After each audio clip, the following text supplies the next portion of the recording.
Olá pessoal, meu nome é Cibele Paixão e esse é mais um vídeo do meu canal. Então pessoal, eu vim fazer esse vídeo aqui porque eu vi que no último vídeo que eu postei, muita gente pediu para falar como fazia para adicionar uma unidade, né?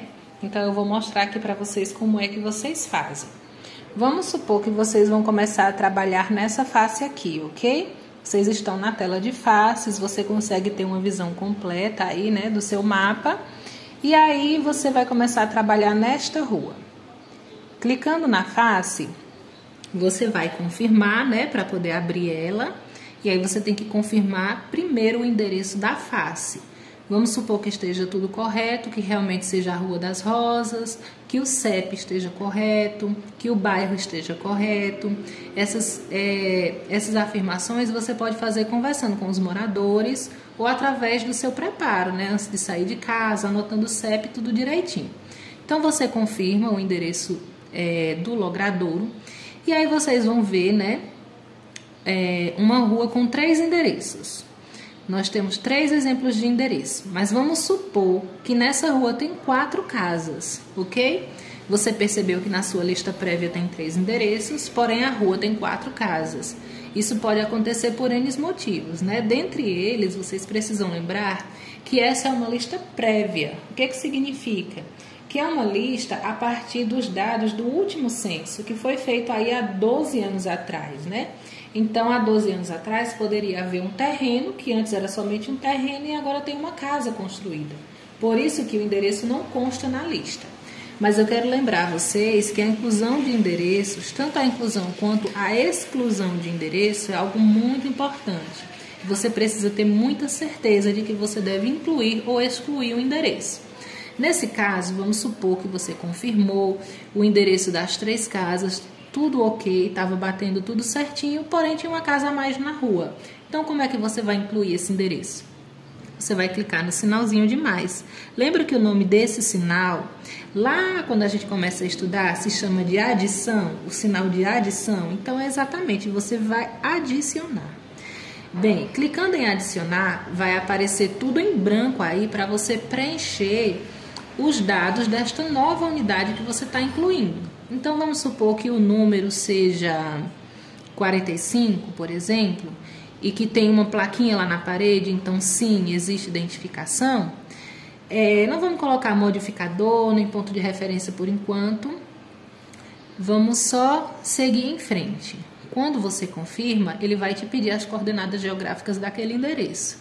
Você busca as coordenadas, confirma as coordenadas, vai aparecer essa mensagem de alerta porque eu estou na minha casa, então o ponto está fora desse endereço aqui, né?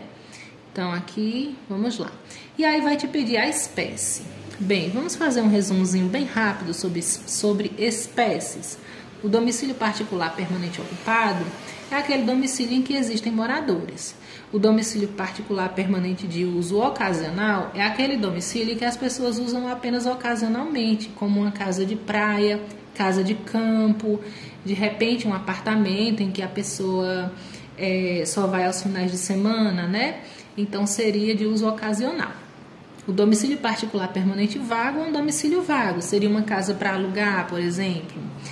O domicílio particular improvisado ocupado é um domicílio que ele não foi construído com a intenção de ser domicílio, né, de servir de moradia, mas as pessoas usaram para tal. Por exemplo, um prédio abandonado no centro da cidade que as pessoas invadiram para morar, uma van em que as pessoas moram, uma barraca, todos eles são exemplos de domicílio particular improvisado ocupado.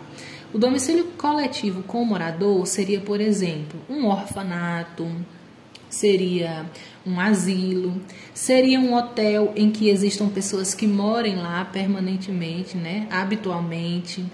O domicílio coletivo sem morador seria, por exemplo, o hotel mesmo, né, que, vamos supor, as pessoas não moram lá habitualmente, as pessoas apenas alugam, dormem por uma noite e vão embora. Então, é um exemplo de domicílio coletivo sem morador. O estabelecimento agropecuário são estabelecimentos, né, voltados para a agropecuária. O estabelecimento de ensino são escolas, por exemplo, cursos. Estabelecimento de saúde, hospitais, postos de saúde, clínicas dentárias.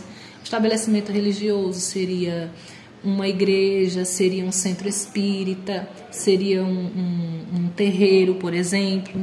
O estabelecimento de outras finalidades, gente, ele vai encaixar uma infinidade de opções. Então, vocês precisam pensar o seguinte: todo estabelecimento que não for de agropecuário, de ensino, de saúde ou religioso, vai se encaixar em estabelecimento de outras finalidades. É o exemplo de uma loja, de uma pizzaria, de várias outras coisas que não se encaixam nas opções anteriores. A edificação em construção e reforma é aquela edificação que você não consegue definir se vai ser um domicílio, se vai ser um estabelecimento, e ela está ali em construção e reforma. E pendente de espécie da unidade visitada é quando realmente você não consegue afirmar ainda o que é. Por exemplo, você chegou numa casa, você não tem plena certeza se é um domicílio vago, ou se é de uso ocasional, ou se ele é ocupado, mas os moradores não estão lá. Então, você colocaria pendente de espécie de unidade visitada. Nesse exemplo, vamos supor que seja um domicílio particular permanente ocupado, e esse domicílio é uma casa nova que construíram. Você confirma, então já está tudo certinho, a espécie, confirma novamente, e aí vai abrir essa telinha, né, que é a pergunta de sempre, que você gostaria de fazer. Vamos colocar nessa opção que não é possível iniciar a entrevista. Quando você clica, vai pedir a justificativa. E aí seria, vamos colocar aqui, um morador ausente, né? Ele não está em casa, então você não tem como iniciar essa entrevista. Ou morador que se recusou a te responder, né? Mas vamos colocar morador ausente. Observação você coloca quando necessário, e o número de moradores é muito importante. Você tentar conseguir pelo menos com os vizinhos. Por quê? Na pior das hipóteses, de você voltar lá as 4 vezes obrigatórias e não conseguir encontrar essas pessoas em casa, seu supervisor voltou lá e também não conseguiu, gente, na pior das hipóteses, você precisa saber pelo menos o número de pessoas que moravam naquela casa, né? Que moram naquela casa. Por quê? Um dos principais dados do censo demográfico é o levantamento do quantitativo da população, ou seja, quantas pessoas moram no território nacional.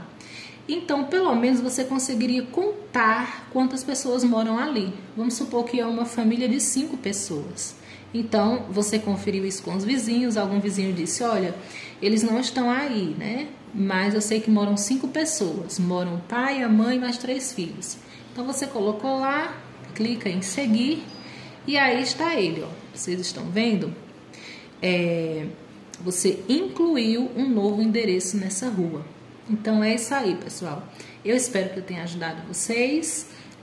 Deixem o seu like, deixem as perguntas, as dúvidas de vocês, que sempre que possível eu faço um videozinho desses, esclarecendo e mostrando como fazer.